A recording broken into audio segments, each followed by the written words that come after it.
Well, welcome everyone, and thank you very much for coming here today. There's much to talk about in the provincial and the national state of politics. Some recent changes in the provincial political landscape as recent as this morning.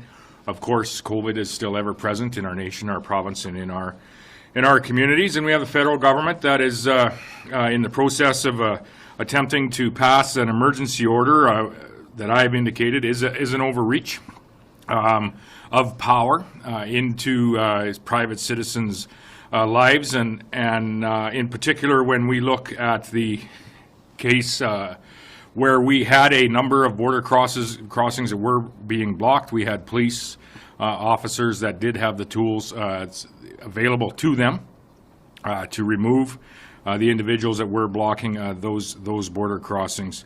So most certainly, the federal emergency order is not necessary to move these folks that are protesting illegally. Last but certainly not least, I wanted to take the opportunity to introduce a friend of mine, our candidate in the most recent Athabasca by-election, and very shortly will be the MLA, the new MLA for the constituency of Athabasca. But before introducing Jim officially, what I would like to say is a thank you. Thank you to all of the candidates that ran in the most recent by-election in the Athabasca constituency.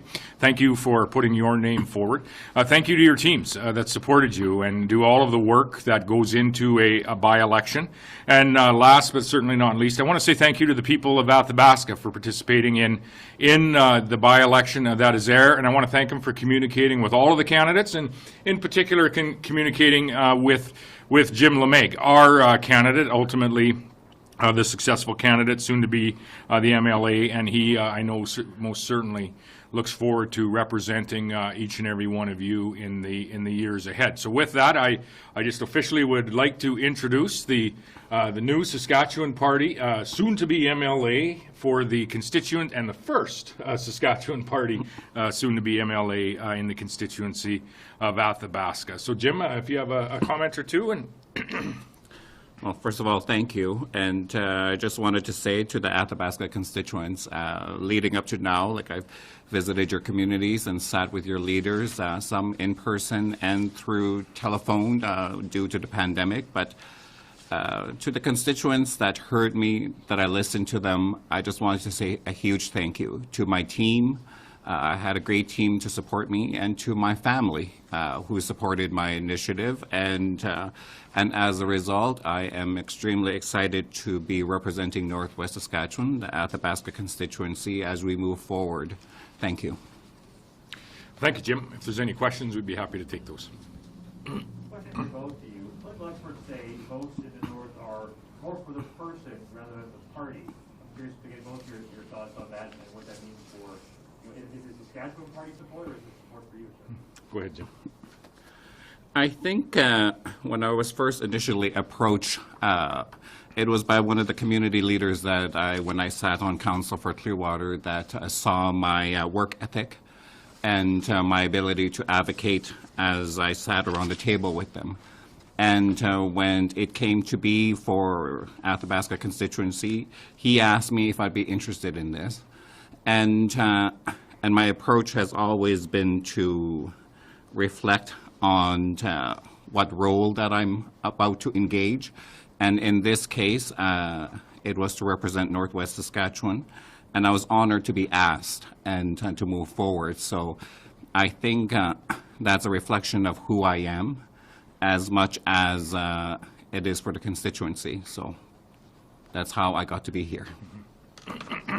And I would say there's some of each. And no doubt, I think, in particular in a northern riding, and a northern riding like Athabasca, which I don't live too far from and visit frequently, both for personal as well as a premier and as a representative of a riding that isn't too far away. There really is both, the individual that's running in the constituency, I think, is very important. And we are very fortunate to have an individual of the character of Jim Lemaigre running and now representing the people from Athabasca within the Saskatchewan Party government. As Jim had said, he has a very genuine personality, and I've observed this in meetings where he does have the ability to not only bring people together, but ultimately bring the conversation to a point and to a decision point. And I've seen that firsthand. I don't know if that is all just the individual that Jim is, or if that's learned over the years serving the people of the North and the people of the province as an RCMP officer. But he does it very, very capably and competently, and I know that he will be a great representative for all of the people in northern Saskatchewan within our Saskatchewan Party governing caucus. In addition to that, there are policies and decisions that have been made by the provincial government that I think also add to the ultimate success in this by-election, but also, add to the ongoing conversation that Jim will be able to pick up on.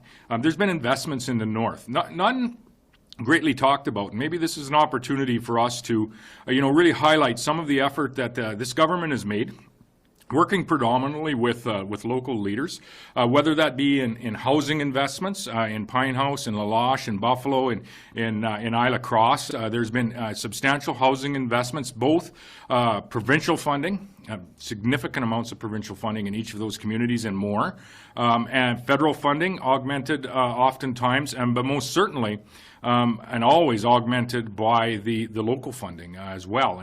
And when you drive through the communities, you see the housing that has been built recently and continues to be built. Just today, in fact, La Loche is building some high-efficiency tiny homes as we speak. When you look at the funding in highways, over $60 million being invested just this year, and not much of that in a significant portion of investment going into Highway 155, servicing, Buffalo Narrows, Isla Cross, going north of Green Lake all the way to La Loche and Clearwater.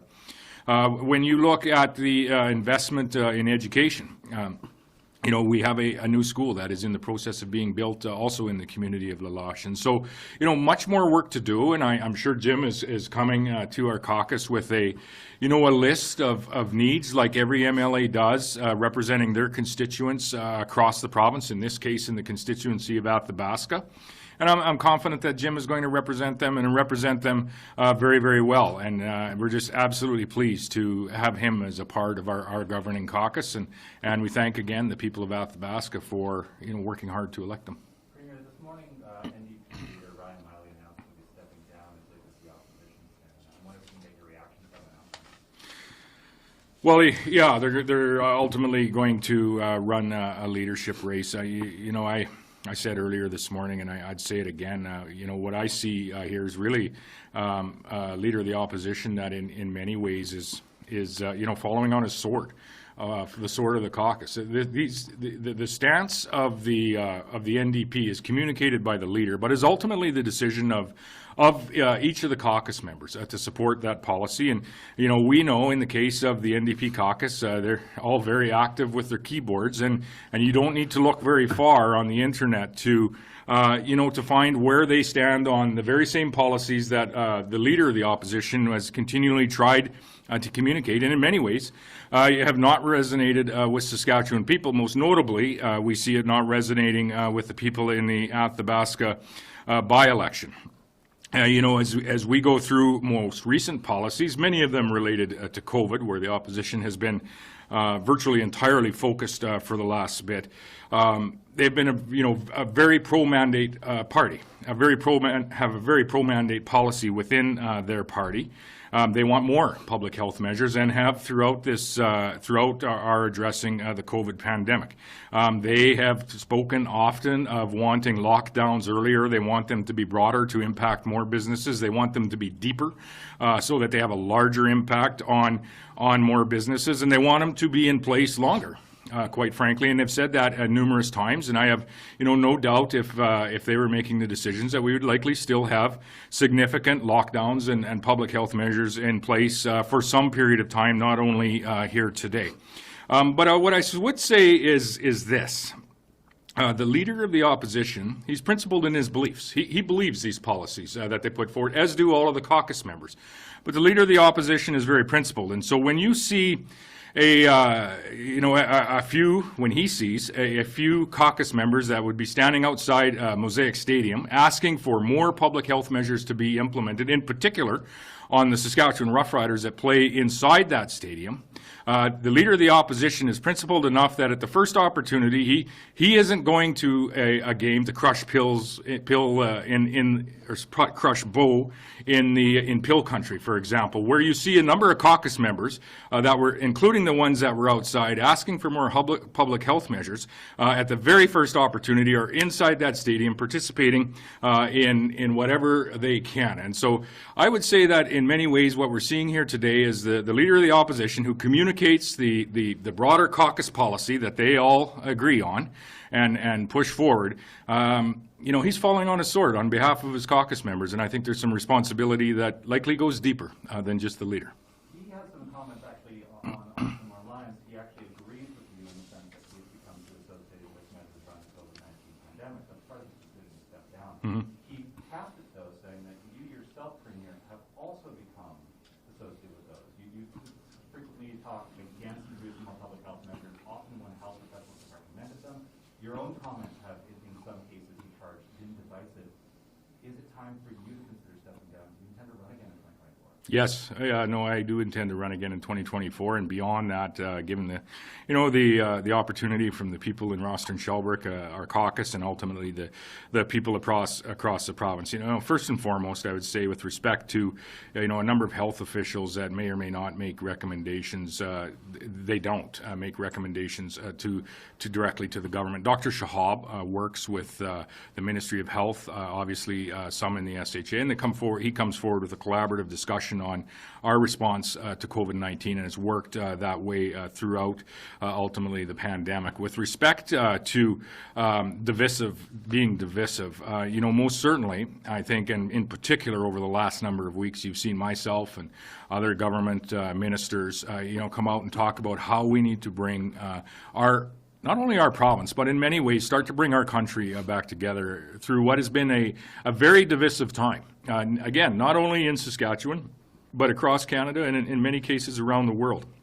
And, our government is working very hard, myself included, to ensure that we are taking away some of those divisive barriers in our communities, working very hard to ensure that everyone is going to have access and everyone is going to have the opportunity to participate in the opportunities that lie before us in this province. We've, talked of, public investment that is coming into Saskatchewan, whether that be in the irrigation project, whether that be in highways, whether that be in schools. 18 new schools are in the queue to be built in this province. A new hospital in Weyburn, a new hospital in Prince Albert. And you add to that the over now $13 billion in private investment that is coming to this province. The opportunity that lies before us in Saskatchewan is great. And to provide the products to the world as the world starts to rev its economic engine as we find our way through this global pandemic. And most certainly in Saskatchewan's case, it's our job as a government to do everything we can to bring people to get together so that we can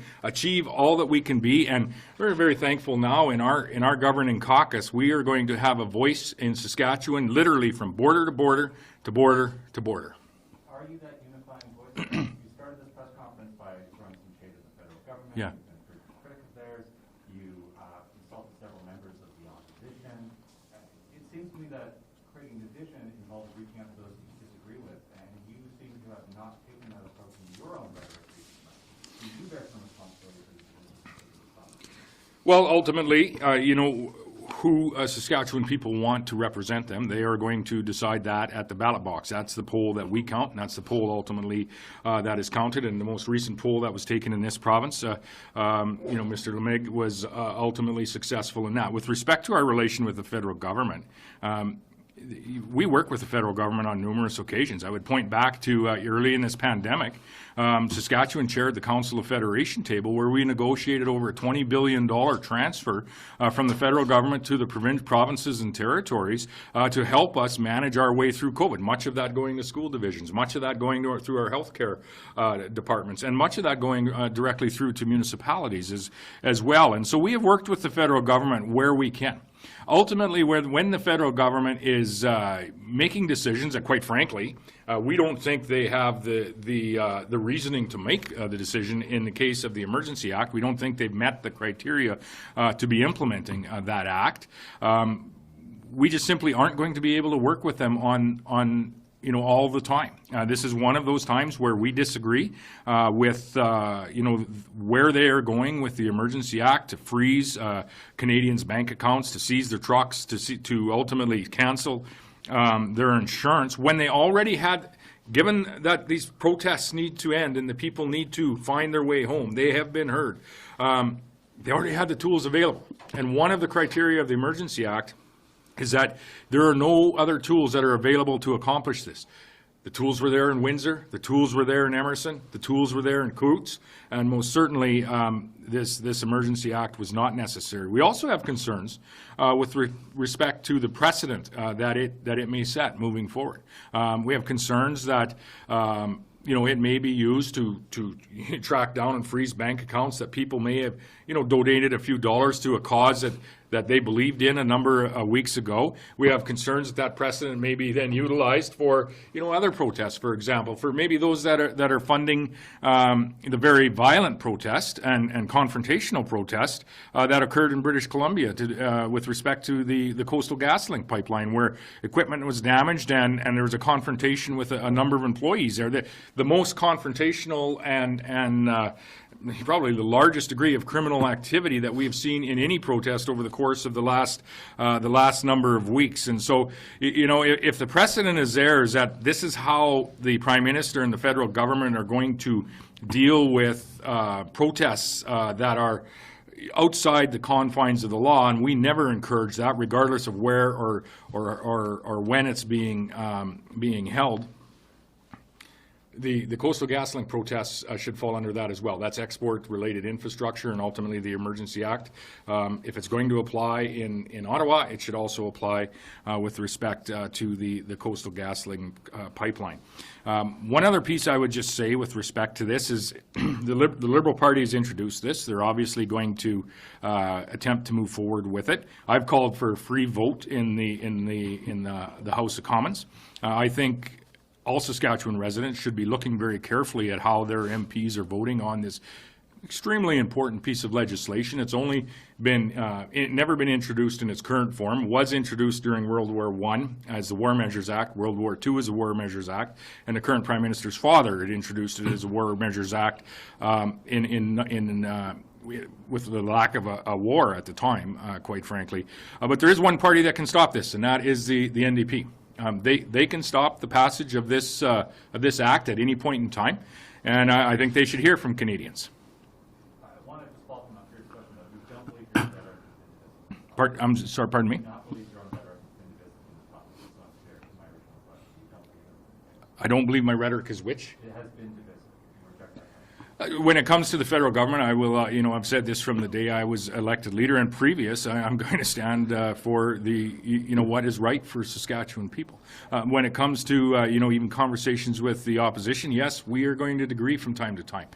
Most certainly, I have been part of a government that implemented a divisive policy with respect to finding our way through the Delta wave that we had last fall, very challenging wave for our healthcare system and for Saskatchewan residents, but we introduced a proof of vaccination, proof of negative test policy, which was divisive in our communities and continues to be up until its removal ultimately this week. But it was necessary, in particular in the Delta wave, and it did push up Saskatchewan's vaccination rates, and I think it's put us in a much stronger position as we find our way through ultimately the Omicron wave. what is much more divisive than that policy is where the federal government is with respect to their vaccine mandate, which does not have the negative test option. We provided that negative test option to ensure safe workplaces for those that may choose not to be vaccinated. The federal government has chosen not to do so.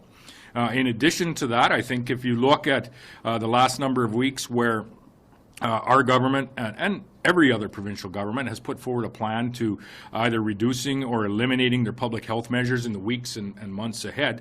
The federal government has thus far not done so, and I think if they would communicate what their plan is with Canadians, that would be a very strong step in, de-escalating some of the divisions that we're seeing across Canada, some of the divisions that, we're seeing in this province as well. Speaking of those divisions and Ottawa, you've been extremely supportive of Trevor Convoy and spoken out against health measures as you found. Last I saw, 15 people were being arrested. There was a massive amount of police action in the streets of Ottawa. What is your reaction to that? We've been consistent for years now, or for my time, is people have a right to peaceful protest. People have a right to have their voice heard. People do not have a right to break the law. And whenever that law is being broken, we would ask that law enforcement officials step in and enforce the law. What we are saying with respect to the emergency order that is being debated at the House of Commons, not today I understand, but yesterday and in the days coming, is we say that is a tool, that is an extreme measure that is being taken by the federal government. We don't feel the criteria has been met for that measure.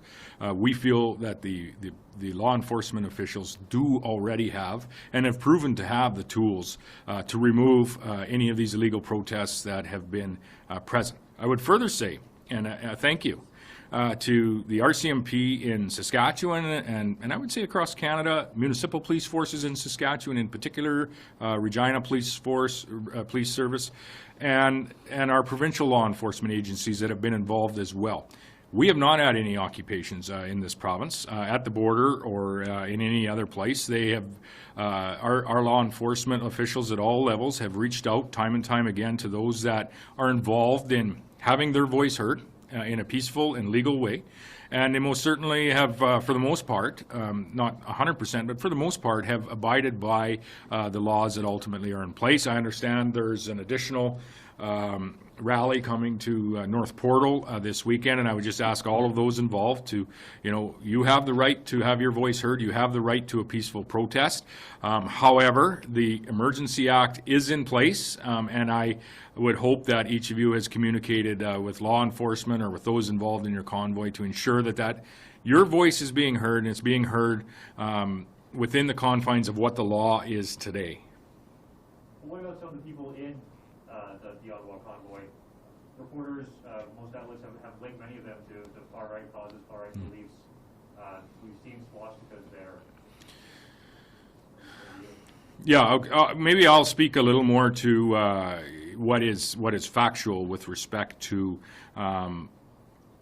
folks that may embed themselves in what otherwise is predominantly peaceful protest.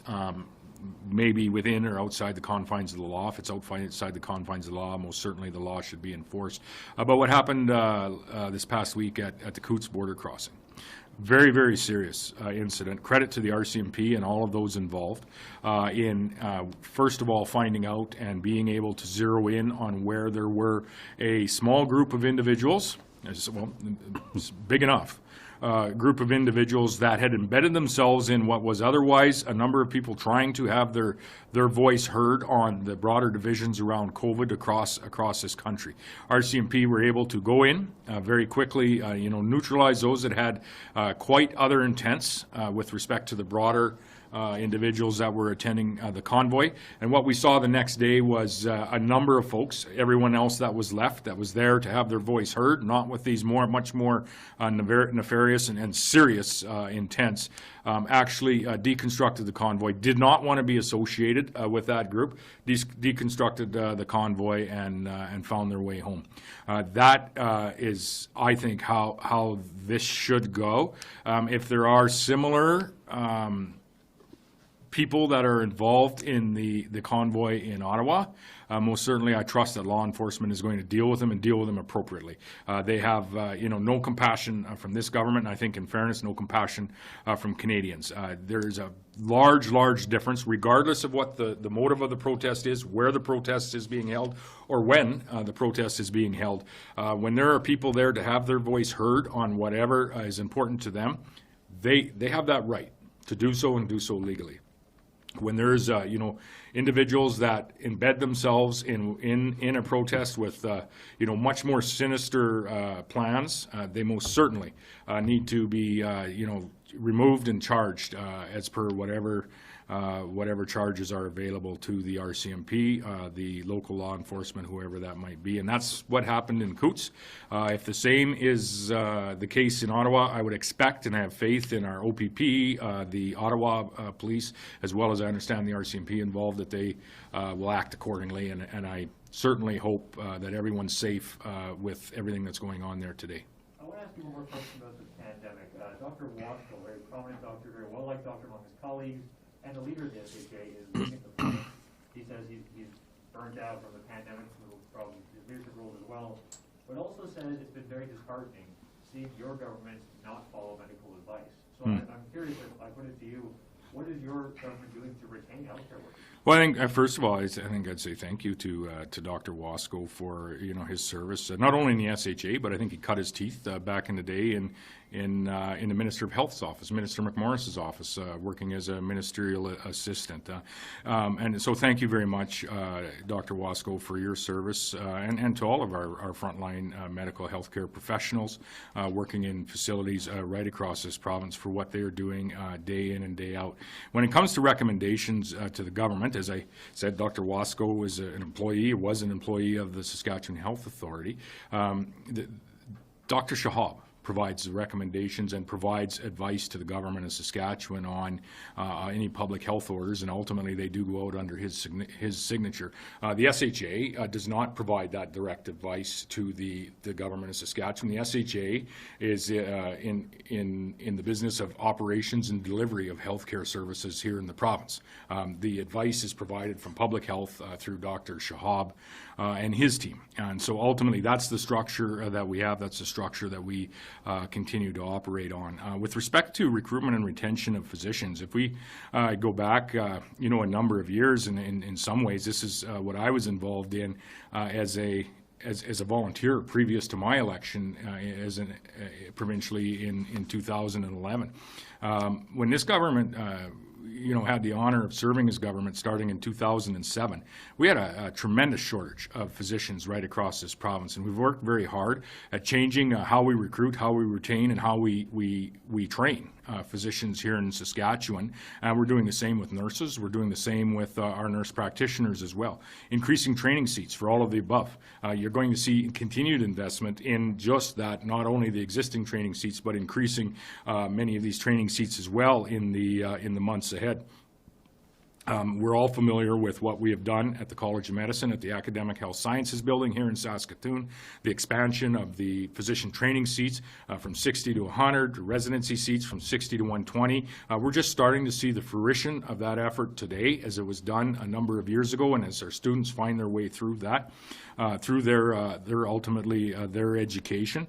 We changed how we recruit doctors from abroad, going away from in the days years ago of bringing physicians in from 7 Commonwealth nations, having them write, I remember the CAPE exam that doctors had to write upon to be licensed here in Saskatchewan. We transitioned that to the SIPA program, where we could bring not only then doctors from those 7 Commonwealth nations, but bring doctors from nations all around the world, because we had a more highly accredited recruitment program, and we continue to bring physicians in from other areas around the world. We formed the organization SaskDocs, which I think in the months ahead you're going to see some adjustments to ensure that it is focused on recruiting all healthcare professionals as opposed to just specifically physicians, but really working in tandem with our College of Medicine and the graduates that are there, but also working with communities to augment their efforts in recruiting physicians from around the world. We have the Rural Physician Locum Pool. We have a number of incentives provided for not only physicians, but for nurses and nurse practitioners to locate to underserved areas in the province. This is a topic of conversation, and was a topic of conversation in the Athabasca by-election. Jim, you might have something to add on some of the challenges and potential paths that you might be bringing to the table to the governing caucus in the days and weeks ahead. But we most certainly have been working and working very hard on not only recruiting and ensuring they have fair compensation for all of those that are offering the services in our communities, but we're building them new healthcare infrastructure as well, and we're continuing to do that up to and including today. Jim, do you want to speak locally to maybe a couple of conversations that you may have had over the course of the last 60 days or so in your travels? Having visited with the community leaders and speaking about the future of Athabasca constituency and what that would look like, I toured one of the hospitals, and there was discussion about shortage of staff and what that looks like for healthcare. And I've been a healthcare provider in La Loche, and this was the hospital that I toured. And recruiting, retaining, and so our healthcare is not compromised. Saskatchewan Party has invested in healthcare tremendously, and as we move forward, we built on that. And our quality of healthcare should be no different than anywhere else, so that is the language that we've been speaking. But, so the SHA, many doctors, their recommendations were the same as Dr. Shahab's. You did not follow Dr. Shahab's recommendation, and a lot of doctors just feel unheard and unsupportive. So you have all this investment, but why would healthcare workers, nurses, doctors, whoever, why would they want to come here when the government hasn't been helping them out and hasn't been supporting them as it can? Well, I actually disagree with the fact that we have, the government has not been helping out our medical health care professionals and not been supporting our medical health care professionals. Ultimately, when it comes to public health orders, those come about through discussions through Dr. Shahab and public health. The SHA is in place to deliver and to have the operations and the delivery of health care in our communities across the province. The policy around public health measures and the implementation of those come through public health and Dr. Shahab's office, and there may be differences in those conversations that potentially not everyone is even aware of. With respect to supporting and continuing to support the delivery of health care, and in particular the individuals that are delivering health care in our province, we continue to work on that up to and including today as well. The implementation of our GO teams across this province, understanding that we have a number of healthcare providers that are they themselves isolating due to Omicron being present in our communities. I think we normally work at an average absenteeism level of about 13% in the Saskatchewan Health Authority. We peaked at about 18.2%. SHA was concerned about climbing above 20. Today we're down in around 16%, and so we are on the decline with respect to our absenteeism.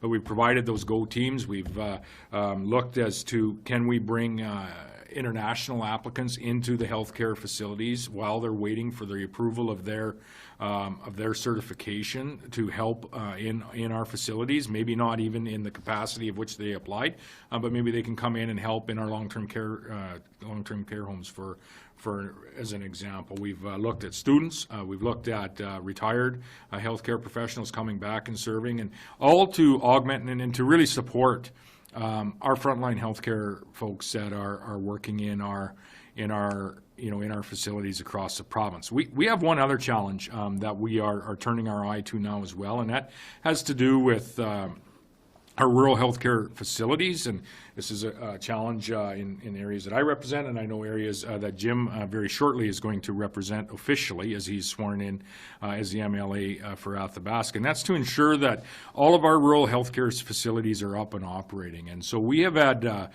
success with the Provincial Emergency Operations Centre in managing and procuring, for example, rapid tests, where over 17 million rapid tests have been procured and distributed to Saskatchewan people, and I presume each of us has a rapid test kit in our our place of residence. And we're going to continue for a period of time with that POC committee up and running as they help and augment the efforts of the Saskatchewan Health Authority to ensure that we can get any of those rural facilities that do not have services that are operating today and may have sections of their services that are not available today, ensure we get those back up and running and do so as quickly as possible. The POC committee has been very valuable in bringing other talents to the table around procurement, around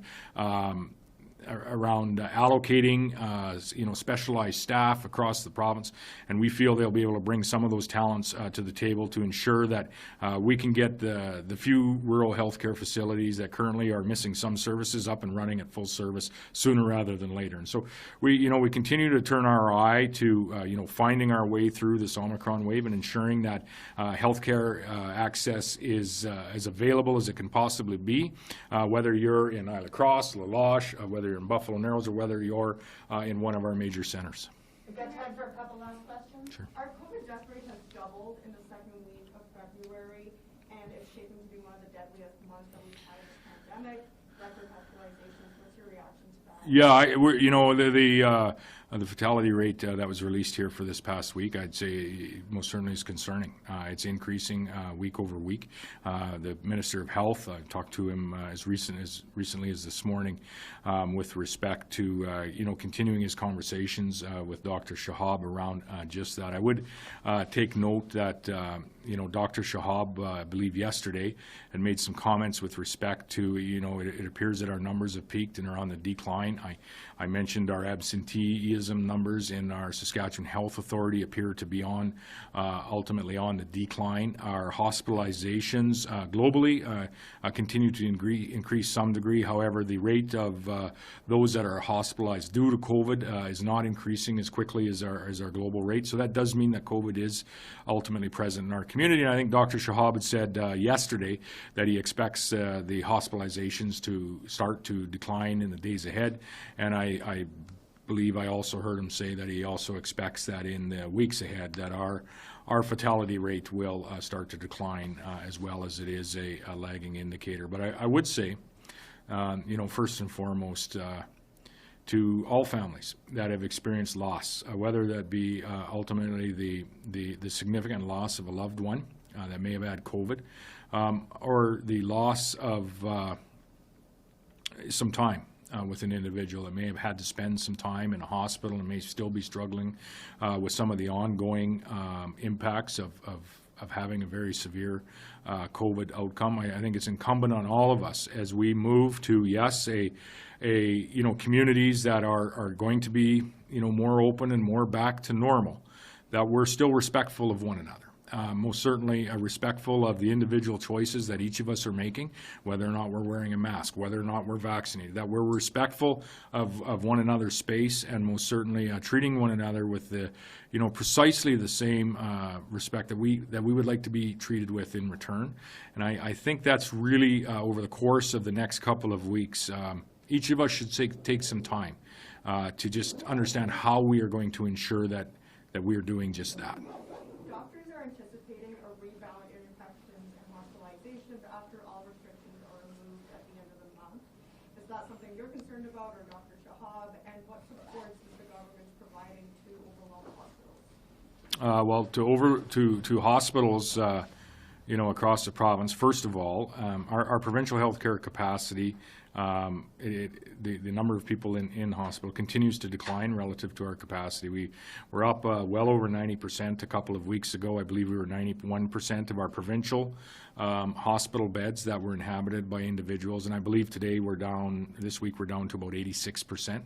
So the overall load in our hospitals is declining. That's not to say that there isn't some significant challenges in certain facilities, in particular in our larger tertiary facilities in the large cities. And that's why a number of weeks ago our health minister had said we intend to utilize our entire provincial healthcare capacity when it comes to our addressing the Omicron wave, the Omicron COVID wave. With respect to where numbers may or may not go after public health measures are reduced and ultimately removed in Saskatchewan. We've seen other countries around the world, we've seen other places in North America that have made this move significantly earlier than what we are, even here in Saskatchewan.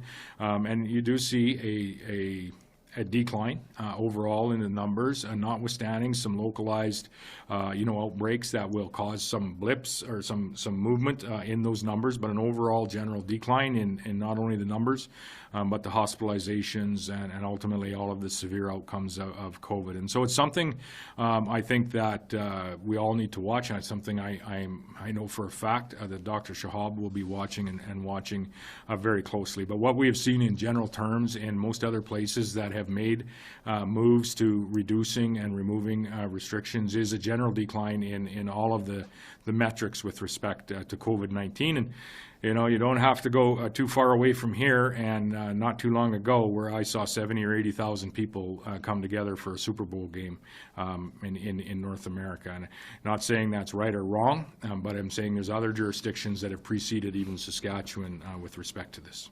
Another question? Yeah. If I could ask one more question about hospitalization.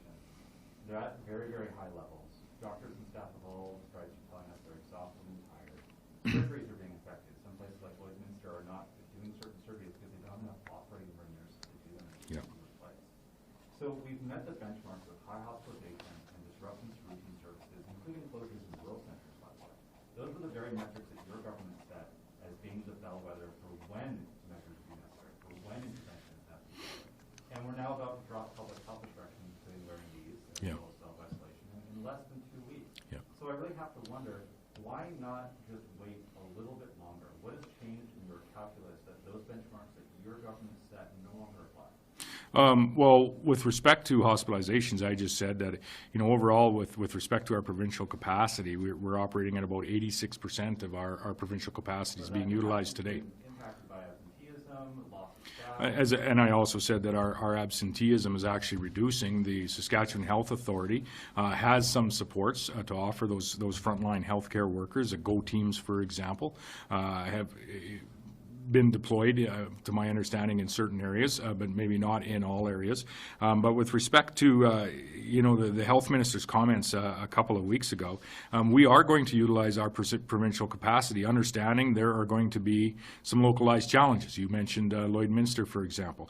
There's localized challenges where we may have for example, a COVID outbreak in a local area, or, and in doing so, at times that COVID outbreak does impact the staff that work in our very hospitals. And so that's quite frankly why we still have the emergency order in place as well. And it's the only reason that we have an emergency order in place in Saskatchewan, is so that we are able to direct our Saskatchewan Health Authority staff to where they are required within the healthcare system. Why the employer doesn't have the ability to just do that, I'm not sure. But in Saskatchewan, our Saskatchewan Health Authority does not have that ability, and it requires the emergency order in order to do that. And that's the only reason that the emergency order is in place, and that is clarified, is that's the only reason that it can be utilized, most certainly. As I said, our metrics on overall provincial capacity of our hospitals that are being used have been declining over the last number of days. That's not to say that we don't have these localized pressures that are very challenging. And I've talked to individuals personally that are working their way through exactly what those challenges look like from the very front line. And so we're continuing to do what we can in supporting where we have those issues, and most certainly we're continuing to do what we can to find our way back to a normalized environment. Other areas in North America, other areas of the world have done just that, and we're confident that Saskatchewan people will be able to do that as well, as they have come a long way over the course of the last 2 years in utilizing the tools that have been made available to them in battling COVID for themselves and for those close around them. But as I said earlier, and I would implore on Saskatchewan people to take a moment over the course of the next number of days and just remember to be respectful and understand that someone else may come to a different conclusion on their personal risk assessment that you may come to, and we should respect that, and we should most certainly not make comments with respect to why someone else has come to a different decision. Why are you as government though taking that risk when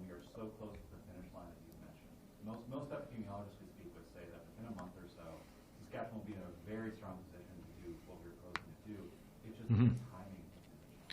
So why are we still sticking to the current schedule with the pressures in the healthcare system and rolling out that? Well, I think as you look at the, not only the COVID metrics themselves, but you look at and compare those to, when other countries, UK, for example, many U.S. states have made similar decisions. I don't think that Saskatchewan is in any ways out of line with those decisions that have been made. With respect to, where Saskatchewan people are. Saskatchewan people most certainly are, and we've had caucus meetings, many of them with respect to this, most certainly are ready to move forward, living with the risk that COVID may present, given the tools that they have to keep themselves safe from that risk, than they are with the public health measures that ultimately have been put in place. And Jim, you might have a comment specific to this as well. You just spent the better part of a couple of months traveling from community to community throughout the north, and we have asked our MLAs to engage with anybody and everybody in their constituencies on where Saskatchewan people want to see this government go, and we feel we're representing the majority of Saskatchewan people by getting our children back to a more normalized environment in their school and their recreational opportunities that they have. We feel it's time for us to come together again as people, but to do so utilizing the tools that we have and as safely as possible. Jim, you have any examples to share from your travels? As we've navigated ourselves through this pandemic and heading towards the end of it, my travels, my communication with people is that they want to get back to normal. And we provided many tools to them. So the home kits has been phenomenal. And how we even communicate there's been a shift. And Northwest Saskatchewan has spoke up and said, we want to get back to normal as soon as we can.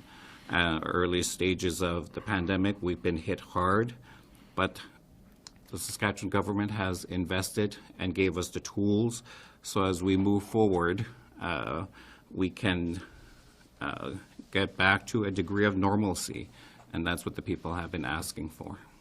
I remember back in the early days when La Loche, in particular, and surrounding communities were hit quite hard with COVID. That's some of the earliest rapid testing kits that were deployed in Canada, and we had Saskatchewan Health Authority officials going door to door offering tests to the residents of La Loche and then into other communities throughout the north as well.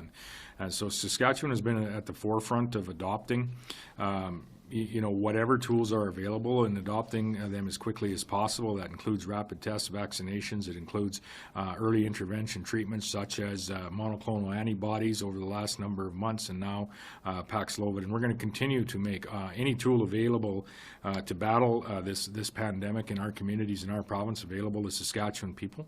And we most certainly are going to, continue to be bold, but certainly not reckless with the approach that we take to our walk back to normal, our phased approach to get back to normal in our schools, in our communities, in our homes with our families, and we look forward to that, and we look forward to continuing to talk to the people of Saskatchewan with respect to how to represent them the best. Thank you, everyone.